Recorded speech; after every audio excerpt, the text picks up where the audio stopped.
entró nada más una pareja de la serie, de la familia de los caninos al arca de Noé, nada más. Pero Dios, nuestro creador, en toda su perfección e inteligencia, en esos dos animales ya tenía los genes que iban a formar las diferentes variaciones.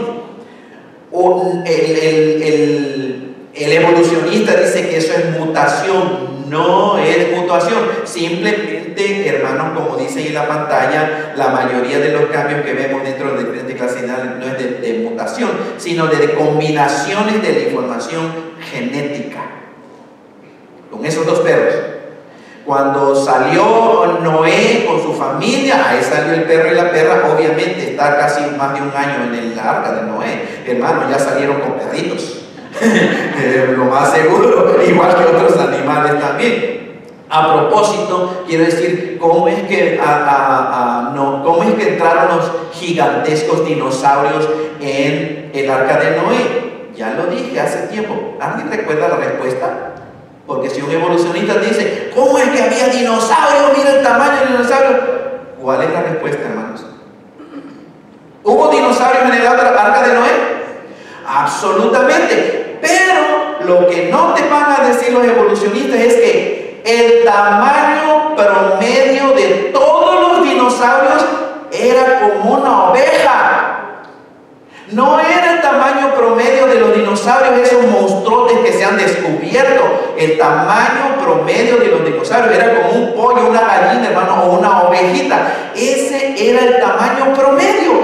Pero Noé, o Dios no envió al arca de Noé a dos viejos tototes dinosaurios, porque Dios sabía que se tenían que reproducir. Entonces, hermanos, usando el cerebrito que Dios nos dio, Dios envió al arca dinosaurios jóvenes, pequeñitos. Entonces, imagínense dinosaurios de este tamaño, pero con toda ya la información genética. Y eso resuelve, en pocas palabras, el tonto argumento de cómo entraron los dinosaurios al arca de Noé. No tenemos que rascarnos más la cabeza, hermanos, simplemente es estudiar. Y lo que estoy haciendo es dándole realmente lo que he estudiado, hermanos. Créanme, hermanos, miren, a mí me daba miedo hablar de estas cosas. Y yo tenía miedo de enfrentarme a un educado, a una persona profesionista, a uno que habla de la ciencia y que me explicaba. ¿Por qué? Porque no tenía información. Y eso da temor. Entre más he estudiado la otra cara de la moneda, que a propósito, años atrás no existía toda esta información. Controlaban todos nada más la línea de la evolución. Y pues yo también veía y me enseñaron el chango, el gorilita, el chimpancé y el hombre. ¿Recuerdan esa gráfica famosa en que se va parando y que se va metiendo la cola y después sale un hombre así? Hermano, yo lo veía y pues decía, yo no lo creía, pero no podía enfrentarme a eso. Y de muchas cosas también yo tenía miedo. Gracias al Señor que el día de hoy existe cada vez más información basada a la verdad, información científica, porque ahora los científicos cristianos que creen en la creación y en la palabra de Dios, ellos están escribiendo material, están sacando videos, están dando conferencias para capacitar a nosotros los cristianos, para que ya no nos sintamos más intimidados. Y hay mucho material al cual yo recomiendo, hermanos. Esto, de hecho es la gráfica y ustedes ven abajito dice Answers in Genesis. Es una organización que el pastor Roberto está yendo casi cada año ahora. En octubre voy una vez más, que es una conferencia para pastores y líderes cristianos, para empaparnos más de la verdad y sentir cada vez más confianza en platicar. Este año pasado, en el mes de diciembre que fui a mi tierra, tuve el gusto de platicar con una persona muy inteligente y preparada, hermanos. ¿Entienden? Pero que no sabía nada de la otra cara de la moneda. ¿Por qué? Porque nada más está empapado de una línea que nos han metido los evolucionistas. Entonces, cuando yo empecé a dar la evolución, a hablar, a dar la información de la que ahora yo sé, pues se sorprendió, pero le hacía sentido. Y sentí un gran gusto porque ahora yo quería seguir hablando. Hasta mi esposa me tuvo que callar porque estaba hablando ya muy fuerte y había mucha gente alrededor, pero de lo emocionado que yo estaba. Entonces, las diferentes razas de perros que vemos hoy realmente tienen menos información genética que la clase de perro original. No tienen más información.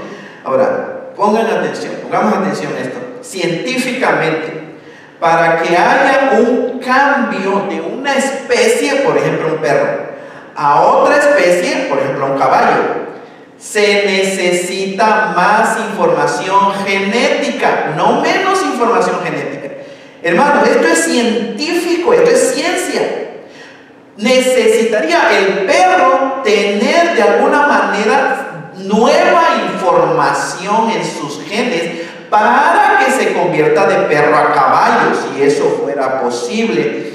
Pero no importa cuántos cruces de perros se hagan, el resultado siempre será un perro, no un caballo. Puede variar, ¿cierto? Porque miren cuántas la variedad que vemos, pero el resultado no va a ser un elefante, el resultado no va a ser un caballo, el resultado siempre va a ser un perrito, tal vez más chaparrito, tal vez más gordito, tal vez más flaquito, tal vez más altito, pero no va a salir de un cruce de perros un elefante, hermano. Y nuestro razonamiento dice, pastor, pues claro, pero eso es lo que creen los evolucionistas, que los dinosaurios se convirtieron en aves. Entonces, ¿quién tiene más el cristiano, ¿cierto? Hace más sentido. Las mutaciones nunca hacen lo que los evolucionistas dicen que ellas pueden hacer, cambio de una especie a otra, porque esas variedades que ven ahí que vimos en la pantalla acerca de los perros, de los animales, tienen menos información genética, no más información genética, lo cual es requerido para una nueva especie, si es que eso llegara a ser posible. Ok, sí, lo puse en la pantalla. Una mutación puede cambiar los genes existentes dentro del animalito y así cambiar o corromper la información del ADN. Pero una mutación no puede añadir nueva información, nunca. Y eso es requerido, hermano, para que cambie de una especie a otra. Por ejemplo, miren a esa vaquita que está ahí. Una mutación puede causar que una vaca o un becerro nazca con una o dos patas extras, pero no puede causar la mutación que una vaca le crezca, por ejemplo, una concha de tortuga. No. Porque eso pertenece a otro animal, y para que esto tendría los genes de esa vaquita tener nueva información genética que se requiere para formar el caparazón de una tortuga. La vaca no tiene el material genético para producir ese caparazón. Entonces existen límites con respecto hasta qué punto puede un animal cambiar. Sí puede adaptarse, le llamamos la adaptación. De hecho, hasta en el ser humano, hermano, se adapta a los climas, ¿cierto? La piel, ustedes saben, ¿de acuerdo? Es la piel, porque la gente que se va a los lugares donde hay más sol fuerte, de la costa, son un color más oscuros. Deja de salir al sol y quédate en tu casa y vas a parecer carne de coco. Te vas a poner blanco porque te hace falta el sol, porque cambia la matiz o la melanina, ¿no? Que es lo que controla el color. Pero hay límites. Tal vez yo soy narizoncito, hermano, y nada más yo me puedo criticar, no sé. narizón, y así la naricita así tipo griego, tipo árabe, no sé. Ok. Y puede, hermanos, en mi descendencia también, la naricita, ¿cierto? Puede haber ciertos cambios, pero no de una especie a otra, que ya se empiece a salir un animal. ¿Cierto? Ok, seguimos, hermanos. Los creacionistas, nosotros, los que creemos en la creación, esperarían que haya límites al cambio dentro de las varias clases de organismos. ¿Qué cosa observamos? Las observaciones de vida a nuestro alrededor indican que existen límites de cambio. La evidencia está a favor de nosotros los cristianos. De acuerdo entonces a la creación de Dios, vuelvo a enfatizar eso, Dios hizo distintos organismos que no pueden cambiar o convertirse en otra especie de organismo, hermano. No hay necesidad. ¿Por qué? Porque Dios hizo los animales, los terrestres, los de las aves, hizo también los del mar. Entonces no hay necesidad de que cambien como reclaman los evolucionistas. Los evolucionistas tienen que asumir que no hay límite al cambio de diferentes organismos, porque ellos enseñan la evolución de un organismo a muchos diferentes organismos. Por ejemplo, ellos enseñan un dinosaurio evolucionó hacia un ave. ¿Suficiente por hoy, hermano?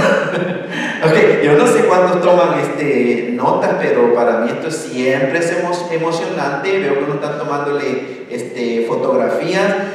Les animo, úsenlo, vayan haciendo su archivo. Yo traería una carpeta o un cuaderno de espiral. Tráiganlo, digan apologética, defensa de la fe, y ahí nada más le ponen la fecha, todo lo que les llame la atención, escríbanlo y después lo pueden repasar. Y adivinen que papá y mamá, eso les puede servir para responder. ¿Saben a quién? A esos preciosos hijos que Dios les ha prestado. Porque sus hijos, ustedes no, la realidad es esta, que ustedes como padres, yo como padre, no nos pasamos 5, 10, 20, 30 horas a la semana con nuestros hijos hablando de estas cosas. No, pero ¿quiénes les están enseñando estas cosas? Los maestros. Y ahí se pasan, ¿cuántas horas? 5, 6, 7, ¿cuántas horas se pasan nuestros hijos en la escuela y se están tragando y absorbiendo pura mentira de Satanás? Entonces ya cuando tienes tus notitas y platicas, tal vez sale una plática con tu hijo acerca de esto, dile, espérame, voy a traerme mis notas. Y yo tengo una respuesta para eso. Muy bien, hermanos, pónganse de pie. Faltan todavía 10 minutitos para disfrutar allá afuera. Pero quiero detenerme ahí. Voy a hacer una oración para ser despedido. Papá, te damos muchas gracias porque tú eres bueno, Señor. Gracias porque al habernos rendido a ti, Cristo Jesús, tú enviaste tu precioso Espíritu Santo a vivir dentro de nuestro corazón, que nos exhorta, Señor, nos convence de pecado, nos afirma también la verdad de tu palabra, nos indica cuando estamos comportándonos o viviendo no de acuerdo a lo que tú deseas, y nos afirma, nos felicita, podríamos decir, Señor, nos hace sentir bien cuando respondemos de acuerdo a lo que tú esperas, Padre, que respondamos. Gracias por la ciencia. Gracias sobre todo, Señor, por esos hombres de ciencia que han rendido sus vidas a ti y que creen firmemente en la validez, la veracidad, Señor, la precisión de las Sagradas Escrituras. Y gracias porque se están tomando el tiempo para escribir, para educar al pueblo de Dios, para que vayamos a la ofensiva, Señor, para pedir respuestas a los que te rechazan, a los que creen la falsa teoría de la evolución.